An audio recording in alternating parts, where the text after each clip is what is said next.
네, 이번 역은 시장 진단역에 도착을 했습니다. 안녕하세요. 안녕하세요. 우리 이영훈 이사님 네, 그리고 안녕하세요. 하림 아나운서님 와주셨습니다. 어떻게 한 주 동안 잘 지내셨나요? 네, 뭐 저야 뭐 증시에 따라서 울고 있으니까. 오늘은 좀 어떻게 표정이 입꼬리가 살짝 내려가신 것 같기도 해요. 그냥 피곤합니다. 그런 건가요? 알겠습니다. 저희가 마지막역이 일단 시장 진단역인데 이 파월의 입을 주목하면서 뉴욕 증시도 그렇고 국내 증시도 좀 부진한 흐름을 보였잖아요. 아무래도 투자자분들 오늘 또 힘드시지 않으셨을까 싶은데요. 일단은 정확한 예측이라는 거는 당연히 어려운 거겠지만 그래도 잭슨홀 미팅에서 좀 어떤 뉘앙스의 발언을 내놓을지 먼저 여쭤볼게요. 사실 우리나라 사람들이 좀 급해요. 맞아요. 자고 일어나면 알 텐데 사실 내일 장도 있고. 근데 이제 이걸 예측을 하라고 그러니까 저도 이제 그 부분에 대해서 생각을 안 해본 게 아니고 사실 그런 질문을 또 많이 받았고요. 네. 그 생각을 해보면 그 파월이 인플레의 어떤 파이터로서의 역할은 계속 하겠다고 지금 강조를 했었잖아요. 네. 그러면 그 사람이 가장 지금 두려워하고 있는 거는 지금 많이 내려온 CPI가 다시 또 정상 범위를 넘어선 반등을 급하게 해가지고 또 다른 인플레를 일으키지 않을까 하는 우려. 결국 아주 완화적인 얘기는 안 할 가능성이 높다는 얘기죠. 네. 그렇다고 해가지고 지금 이 시점에서 꺾어버리겠다. 니들 죽었어 각오해. 작년처럼. 또 한 번 그런 얘기를 하기에는 지금 인플레 지표도 그렇고 많이 완화가 돼 있는 상태고 어느 정도 지금 재차 급등할 가능성은 좀 제한적이라고 보는 상황이니까 네. 그거 역시도 조금 제한적일 가능성이 높다. 그래서 이번 그 잭슨홀 미팅에서는 파월은 재미없고 싱겁게 발언을 할 가능성이 높지 않겠냐. 그리고 굳이 그 어떤 범위를 정하라고 그러면은 그 그린스펀이 얘기해 왔었던 거는 항상 얘기했던 게 웨이트 앤 시였고요. 기다리고 보자. 지켜보자. 네. 그 다음에 이제 볼커 같은 경우는 뭐 계속 얘기했던 인플레이션에 대한 파이팅이었잖아요. 그 중간 늘 해왔던 얘기, 데이터 디펜던트. 저는 그렇게 발언을 하지 않을까, 그 정도 범위가 아닐까 싶습니다. 오히려 좀 이렇게 무미건조한 기존에 우리가 예상했던 정도만 발언을 내놓더라도 시장에 큰 충격은 없겠죠. 아무래도 그 걱정이 좀 있을 것 같아요. 저는 사실 그렇게 해놓으면 네. 개인적으로는 이 9월에는 금리 동결이 거의 지금 컨센서스잖아요. 그리고 12월에 한 번 더 하느냐 마느냐 하는 상황이니까 네. 시간을 적어도 2달을 벌잖아요. 2달을 벌면 그 앞에 한 달 정도는 조금 그동안 7월, 8월 오면서 좀 힘들었던 부분이 있기 때문에 그게 조금 풀려가는 계기가 되지도 않을까 하는 생각이 좀 들거든요. 그래서 네. 저는 9월이 개인적인 전망은 좀 8월보다는 좀 좋지 않을까 그렇게 생각하고 있습니다. 이 미국 국채 금리도 그렇고 최근에 이 30년 만기 주담대 금리까지 최고치라고 지금 들었는데요. 이 현재와 같은 높은 수준의 금리가 그러면 좀 언제까지 유지가 될 거라고 예상을 하시나요?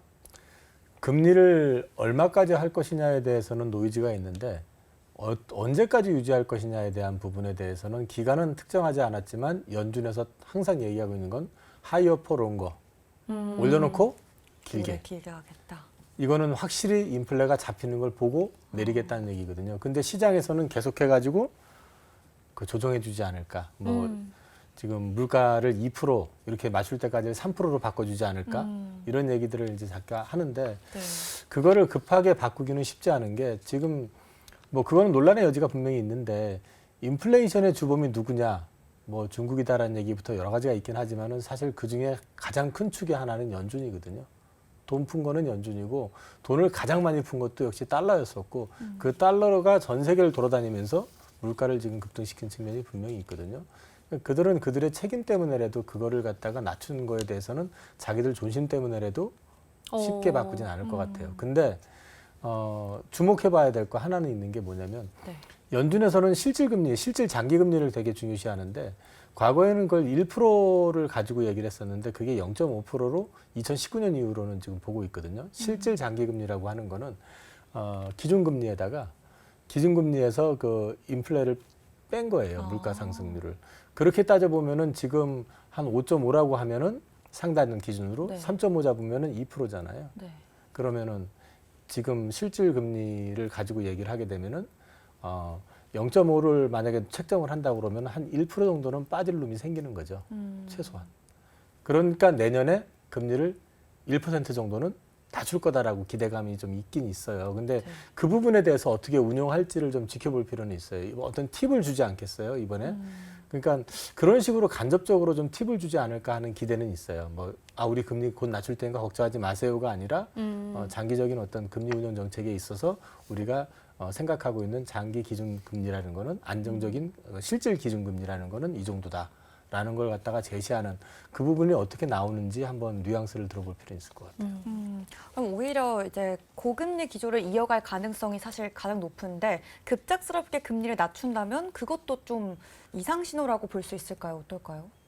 급작스럽게 기준금리를 낮춘다라는 거는 급작스럽게 물가가 잡힐 리는 없잖아요. 그렇죠. 그럼 뭔가 문제가 생겼다라는 얘기죠. 그럼 그거는 시장에 제일 안 좋은 시나리오가 될 수가 있습니다. 그리고 한 발 더 나가서 연준이 금리를 올릴 거냐 말 거냐에 대해서도 한번 지켜봐야 될 부분인 거는 최근 3대 신용평가사들 네. 피치도 그랬고 S&P도 그렇고 무디스가 공통적으로 한 거는 지역은행들 신용등급 떨어뜨렸잖아요. 네. 그러면서 공통적으로 한 말이 미국의 주요 대형은행, 상업은행들도 우리 지켜볼 거야 했었거든요. 근데 그 지켜본다라는 뉘앙스가 뭐냐면은 지금 지역은행도 그렇고 그 대형은행들도 그렇고 공통적으로 채권 손실이 엄청 크거든요. 제로금리에서 지금 올라온 폭이 5.5까지 올라왔으니까 10년물, 30년물 같은 경우는 손실폭이 엄청날 거 아니에요. 네.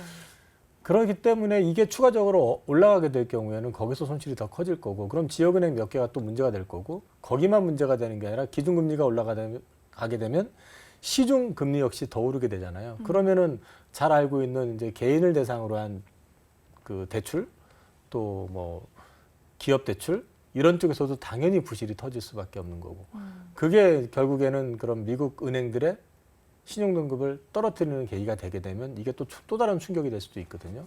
그래서 저는 사실 금리 추가 상승은 제한적이라고 보고는 있지만 그래서 전 또 한편으로는 9월 달 장에 대한 기대감이 조금 있다. 그렇게 말씀드릴 것 같아요. 네, 이유 있는 9월장에 대한 기대감이셨던 것 같고요. 아까 답변에 살짝 녹여주시긴 하셨는데 어쨌든 이제 연준은 정책 목표를 2%로 보고 있잖아요. 그럼 아예 이걸 변경할 가능성도 정말 거의 없는 거죠? 쉽게 바꾸지는 않을 것 같고요. 네. 근데 최근에도 계속해가지고 이제 사회 저명 인사들, 경제계 쪽에, 경제학계 쪽에 이제 인사들은 정해진 건 아니지 않느냐.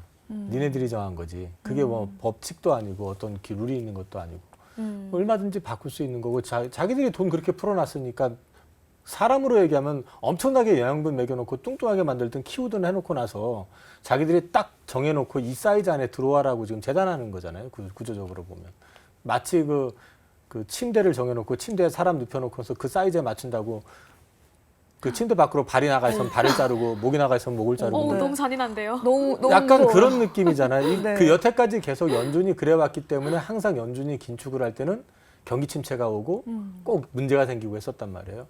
그러니까 이런 부분들에 대해서는 조금 융통성이 좀 필요한 거 아니냐, 틀린 얘기 아니고 저는 오히려 그게 맞다고 생각을 하는데 이 사람들이 아까도 말씀드렸지만은 인플레를 촉발시키는 원죄에 대한 부분하고 그다음에 자기들 고집을 갖다가 외부 압력에 의해서 쉽게 바꾸지는 않을 거라는 거죠. 그렇죠. 그런 부담이 좀 있어서 당분간은 그걸 쉽게 바꾸지는 않을 것 같습니다. 네.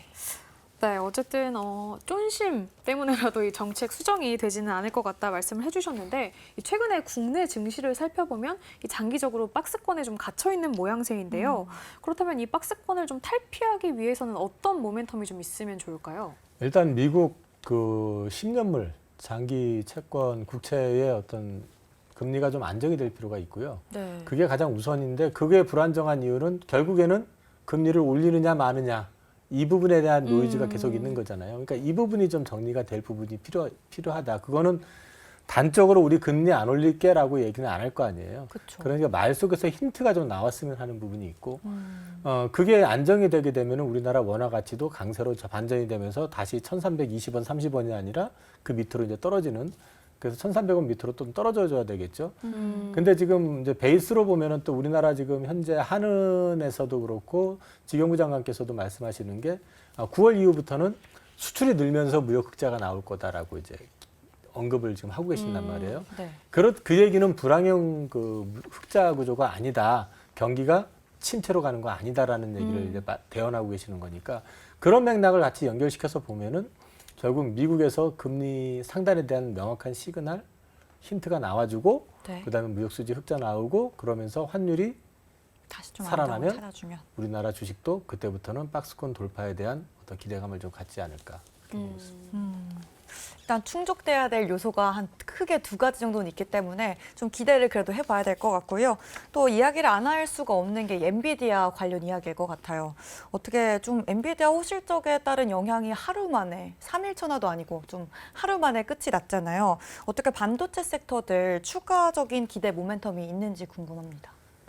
엔비디아가 사실은 이제 실적 발표 나기 전에 급등했었죠. 네. 그게 이제 HSBC에서 목표 주가 $780로 확 올려버리고 뭐 갑자기 뭐 안 것처럼 그냥 세게 발언을 해버리는 바람에 주가가 먼저 오른 상태에서 실적 발표 나고 시간 내에서 급등했는데 네. 문제는 이제 사실 엔비디아도 엔비디아지만은 시장에서 주목했던 거는 잭슨홀 미팅 파월의 입이었잖아요. 맞아요. 그 영감님이 작년에 너무 발언을 세게 하는 바람에 그렇죠. 예, 피곤에 쩔어 있었는데 한 번 더 얻어맞게 만들었었단 말이에요. 네. 근데 이번에도 또 무슨 얘기를 할까에 대한 좀 우려감 같은 게 항상 자리하고 있었던 데다가 엔비디아 주가가 그 이전에 이미 20% 이상 급등을 했었기 때문에 추가 상승을 하게 되면 당연히 조정을 좀 받아야 되는 그런 흐름이었던 거로 이해를 하는 거고요. 네. 이번 반도체 사이클에 대해서 우리 지난주에도 여기서 아마 엔비디아 얘기를 했었잖아요. 근데 그러면서 제가 한 주 동안 반도체 관련된 자료를 정리하다 보니까 한 가지 일단 보였던 게 이번 반도체의 어떤 사이클은 빅 사이클 아니다 지금은. 이거는 AI로만 특화된 순수하게 엔비디아의 버블이고 사이클일 뿐이다라는 생각이 저는 들었어요. 그게 이제 혹여졌지 예전에 네. 흡사 그 2000년대 초반에 그 IT 버블 터졌을 때 있잖아요. 네. 그 전에 전화선 연결해가지고 인터넷 접속하던 시절에 이 인터넷 인프라를 깔고 그 다음에 PC가 보급되고 막 이러면서 그 인프라가 깔리면서 그 관련된 하드웨어를 생산하는 회사들은 다 좋았었단 말이에요. 그래서 주가가 폭등했었고. 근데 그게 지금 다 깔려 있는 상태에서 지금은 AI, 생성형 AI를 갖다가 하나를 탑재를 하는 거거든요. 새로운 게 깔리는 게 아니라. 그럼 이게 탑재가 되는 구조기 때문에 이거를 하는 데 있어서 최상의 기업들만 좋은 거예요.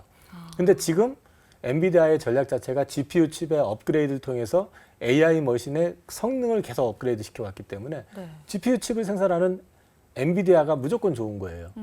그리고 그 밑에 부스러기가 좀 남아있다고 한다면 굳이 관련돼 있는 이제 D램, HBM이라고 하는 거 만드는 거, 그 다음에 이런 걸 만들기 위해서 필요한 그 장비 네. 이런 쪽과 관련된 회사들만 좋은 거지. 지금 시장에서 D램이나 낸드는 바닥은 확인한 건 맞는데 이게 지금 가격이 돌아서거나 수요가 크게 늘어나는 단계는 아니거든요.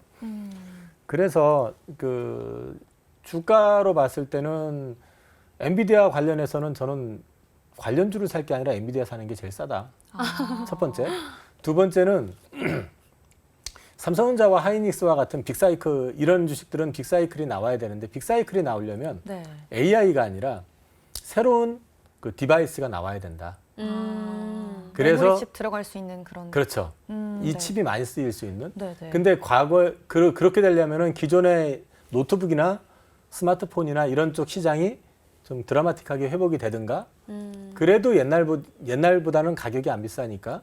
그렇죠. 근데 이제 여기에 덧붙여가지고 하나 더 볼 수 있는 건 이전에 여기서도 우리 얘기 다뤘었던 게 비전 프로 얘기를 좀 했었죠.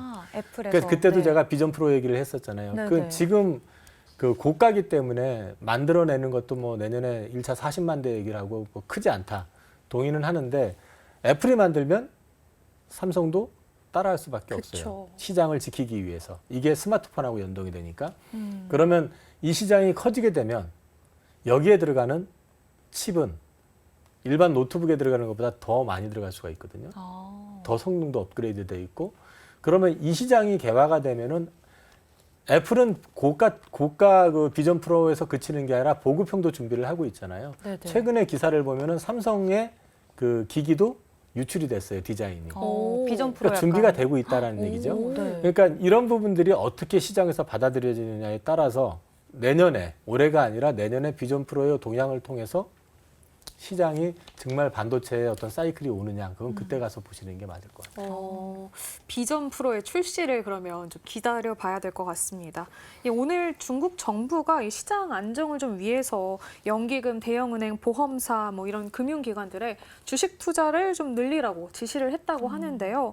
이런 소식이 뭐 국내 증시라던가 아시아 증시에도 좀 긍정적인 영향을 줄 수 있을까요? 그걸 보면서 제가 우리나라가 적어도 중국보다는 앞서 있구나라는 걸 느꼈습니다. 그런데 뭐가 앞서 있냐면 우리는 이미 90년대 초반 했었던 일이거든요. 이렇게 주식을 사게 시키는 네, 게요. 무조건 주식을 사라. 발권력 동원해가지고 우리나라 3대 투신, 그 당시에 대한투자신탁, 뭐 한국투자신탁 모르시겠지만 저 국민투자신탁이 투신사를 통해서 주식을 무제한 매입을 하게 했던 적이 있습니다. 결과가 좋았냐? 망가졌습니다. 그게 무슨 얘기냐면은 주식을 산다, 돈으로 찍어가지고 주식을 산다고 그래가지고 주가가 오르고 안정이 되는 건 아니에요. 주식은 결국은 기업의 가치에 수렴을 하기 때문에 그 경제 상황하고 맞춰서 진행이 되는 거기 때문에 그런다고 해가지고 글로벌, 특히 이쪽 아시아 쪽이 안정이 되고 좋아지고 하는 건 아닐 것 같고, 중국은 오히려 그거보다는 사실 지금 그 미중 관계에 있어서 주도권을 중국이 쥐고 있냐 미국이 쥐고 있냐 보면 어디가 더 쥐고 있다고 생각하세요?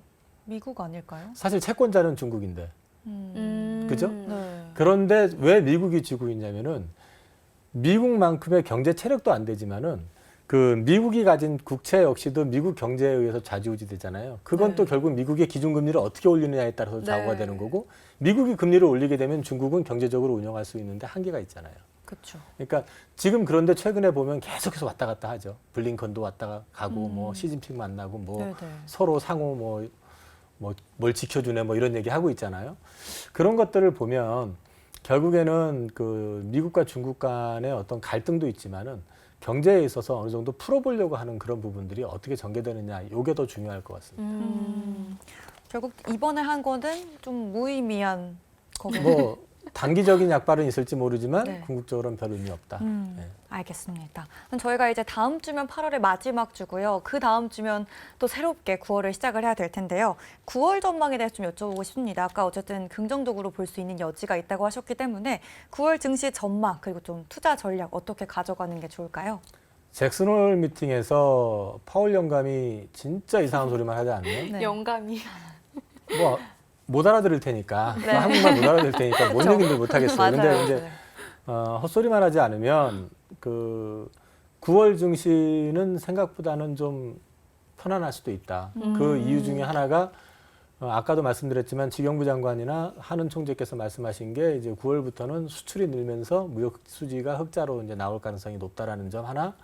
그 다음에 앞서도 말씀드린 것처럼 헛소리 하지 않으면 결국에는 금리 자체는 어차피 올라야 한 번 남은 거다. 그 정도 선에서 본다고 그러면 오히려 9월은 8월에 많이 눌렸고 힘들었었던 부분들이 좀 풀릴 가능성도 있다. 거기다가 아까도 환율 말씀을 드렸잖아요. 네. 그럼 10년물 국채가 갑자기 튀려면은 파월이 진짜 이상한 소리를 해야 되거든요. 충격적인 발언을 또 하지 그러지만 않으면서. 않으면 10년물 국채도 여기서 좀 슬로우 다운 될 수도 있고 스텝 다운이 될 수도 있고, 그 다음에 또 무역 수지 흑자 나오게 되면은 원화도 강세로 좀 반전이 될 가능성이 있고, 거기다 많이 눌려 있는 상태에서 우리나라의 가장 큰 산업이 반도체인데, 반도체가 2, 4분기 때 수출 데이터를 보면은 수출액이 20%가 늘었답니다. 거기다가 재고는 계속 줄었죠. 하이닉스는 실제로 마이너스로 줄었고, 삼성전자는 재고는 늘었지만은 이제 증가폭이 확 완만하게 줄었고, 최근에 그 라인 하나를 완전히 셧다운 시킨다고 그랬고, 그럼 더 줄인다는 얘기고, 그렇게 되면은 자연스럽게 반도체 쪽에서부터 시작해가지고 흐름이 조금 살아나고 자동차 잘 팔리는 대로 팔리고 조선 잘 나가고, 이렇게 되면은 9월 달은 좀 8월에 좀 힘들고 스트레스 받았던 걸 일정 부분 좀 보상을 받을 수도 있지 않을까, 그렇게 생각하고 있습니다. 8월이 진짜 다시 8월과 8월도 비슷하네요. 네.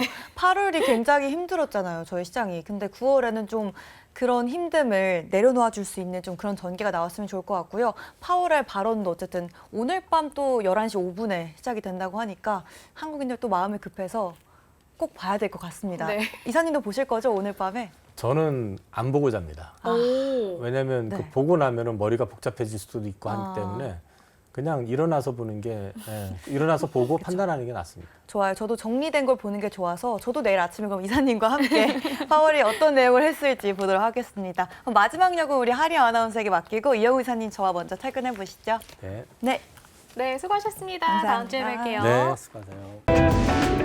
이로운 경제 채널 EBC